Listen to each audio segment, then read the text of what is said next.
How do chiropractic adjustments help relieve whiplash injury?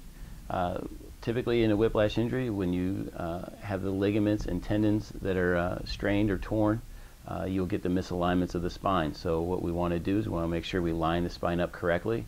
So when the ligaments and tendons heal, you heal with a nice straight spine, not a crooked and abnormally functioning spine.